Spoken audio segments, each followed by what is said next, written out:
Welcome everyone to Wizards Outlook. We're joined by Cardell Dudley Jr. We got Raymond Lyons, Wilson Tarpe Jr. The Washington Wizards fell to the Cleveland Cavaliers 115 to 105. This is one of those things where we talk about their errors and the small, um, their limited margin of error that they have each game. Turnovers sunk them. They came out, they did a good job. They fought literally just sometimes it's rare that you just point to one area in which something caused somebody in professional sports. It's one of those rare times where I know for all the things they typically night on a night by night basis, sometimes they don't check boxes. This one hurt specifically in one big way. Ray, we'll start with you and then Cardell. Your thoughts on Washington's performance tonight in the 115-105 loss to Cleveland on the road. Yeah, you brought up the turnovers, and like we talk about all the time with them, just the timeliness of them. They seem to happen when they're trying to gain some momentum. Um, yeah, like you said, it just sunk them. Also, they got to learn to defend without fouling. They put the Cavs on the line 36 times. They only got to the line 11 times. That's and Cavs made 24 of their free throws. Wizards made 9 free throws. That's a big difference in the 10-point game. Um, yeah, man, like you pointed out, the just a slim margin of error. They they basically got to be perfect to win games, and they're far from it. I mean, they shot okay from the 3-point line tonight, 11 to 33. That's still way too many threes, especially in a game where a team is being physical and marching to the free throw line. You see the refs are using their whistle tonight. Um, why don't you try to take advantage of that as well?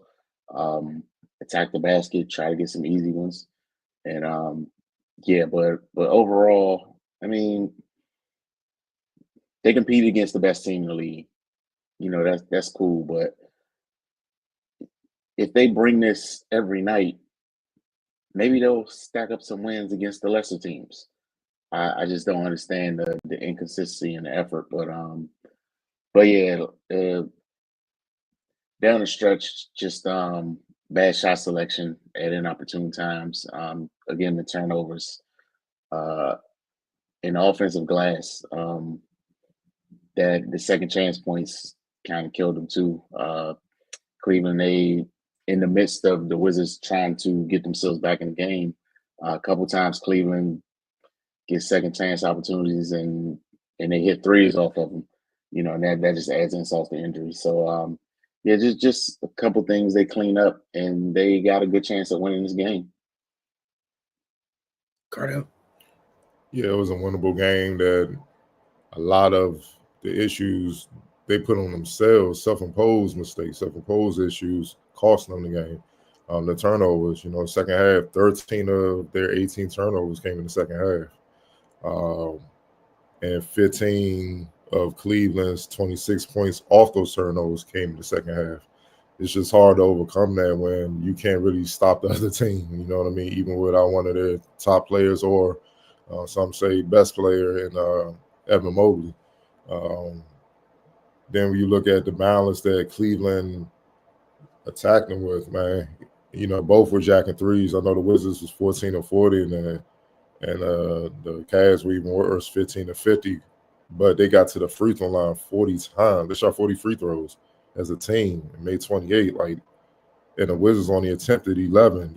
That's what I mean by balance. Now I understand this analytic driven era we in, no mid range and none of that. Even though the floaters and runners that they shooting is technically a mid range shot, but we whatever. We're not even gonna do all that. The fact that the Cavs, when they were missing all those threes, they still found a way to get in the paint and live in the paint. I think they scored 34 points in the paint, which is low for them, but obviously they were missing Mobley. When they didn't score in the paint, they got to the free throw line. And then they made enough to obviously win. That's just the difference in the game, man. Like for instance, when you're looking at the free throw, this where like Jared Allen 7 to 10, I expect him to be up there with free throw attempts. But Darius Garland was 9 for 10. You see what I'm saying? Like he lived and played. And then Karis LeVert came off the bench and gave him hell. He was 8 of 12, but he was 3 of 9 from the field. That's what I'm saying. Like when they didn't make shots from the field, they made up for it at the free throw line. They made sure they got to the free throw line, and that's how they kill teams. And then obviously when you got the Twin Towers back there, they're gonna get stops because they got 2 big time deterrents out there, and those 2 deterrents can get on the perimeter and stay with you as well. So look, you can't turn the ball over when you have a team like this, when you're within striking distance. And again, we've been saying this all season, man. You should know when you're hitting. You should know when you're in rhythm to hit these threes. It's unnecessary. Like I feel like, look, Bilal Coulibaly had a monster night, 27.6 rebounds, 5 assists, 2 blocks, only 3 turnovers. A very efficient game. He was 10 to 18 from the field, 5 of 8 from 3. His shot attempt should have been in the 20s. His shot attempt should have been in the 20s. No disrespect. Justin Champagnie, super solid. He's just super solid. He gets the job done. 16 points, 8 rebounds, 7 of 13 for the field, but 2 of 7 from deep. Again, you're in rhythm. Those 7 threes are a bit much when you only hit 2 of them. That's 28%. Even though he's capable. Jordan Poole, 2 of 8. Look, man, we're not going to do that, man. It's the same stuff. It's the same stuff. And Bub had a rough night. He did. Now, like he always does, when he doesn't shoot the ball well, he still competes and give it to you in other aspects of the game. Like he had 7 rebounds. Hell, he almost had a team high in rebounds. He still found other ways. He had 3 assists, but he fouled a lot of dudes. So did Poole, and that tells you what it was, man. Like they had a hard time dealing with Garland because Donovan Mitchell wasn't really attacking like that. He was putting up threes. He shot 11 of his shots. 11 of his 18 shots were threes. So he was trying to bomb them and get them up out of there, but they couldn't keep them, and Karis LeVert as well. So they were tag teaming them, and they couldn't keep them out the paint. And when they did get by them, they was fouling. So it's just that, man. You can't compound it, man. You can't have bad shot selection, turn the ball over, and they scoring off it. Because if you notice in the second, when they shot those threes and missed, it seemed like every time they was just outletting it, and somebody from the Cavs was already up court. You know what I'm saying? And then they either had a foul or just watch them go in there and score. And it's just too easy. And you got that issue. You can't stop them. That's another issue. And you're not getting to the free throw line. It's just tough to win like that, man. Like as a coach, like think about if you're a coach, you're looking at it like I'm looking at all the ways I could try to win this game, and 4 major ways to win is already gone. So I can't turn the ball over, and I got to take smart shots. Otherwise, I have no chance. And with that being said, with all that going on, they had a chance to win this game. So that's what I'm saying. They lost because of self-imposed stuff. It's not necessarily what the Cavs did, and they had a chance to get a big win, which they had a chance to get their biggest win of the season by knocking out the best team in the league right now, the Cavaliers, man. So it's back to the drawing board, and it doesn't get easy. They got another heavy hitter in the East, the league coming up again on Sunday. Yeah, like you guys said, is you got to pick a struggle, right? Like I get, you're going through. You are who you are, right? But you can't like hit every tree on the way down, like every branch on the way down. Like you guys named all the things, like you said, from a coach standpoint. Where do you go from there? All right, if we take care of the ball, we here, and even that you're in it, and then down the stretch, the smallest of things just bad. Like losing Isaac Okoro randomly. I get it with everybody on the floor. I get you got things to worry about. However, it's a 1 or 2 possession game. Going down the stretch at times. Dude, he quietly put them away 3 or 4 from deep. Just quietly. Didn't do a lot on the grand scheme of things. You don't think about the damage he did. But in his limited opportunities, he did what he's supposed to do. Obviously, you mentioned about Garland and the pressure him and LeVert. They were giving them hell, the type of pressure they put on the Wizards defense. And shout out to Karis LeVert because it's unfair that he's over there on the Cavs. When those 2 guards come out, a bigger guard that loves to get downhill and it's shifty and crafty and annoying. Comes in. I don't know if people really get how annoying it is to defend Karis LeVert. It's kind of like a pitching staff with several different types of pitchers. And Karis LeVert's the guy. It's the nasty changeup. Like, you got to deal with it. It's not the same pace as the other dudes. That doesn't mean you're going to have success with it. As Cardell mentioned, that man did not shoot well from the floor. However, he got to the line quite a bit. Those are winning possessions for the Cavs at times where they were struggling to score.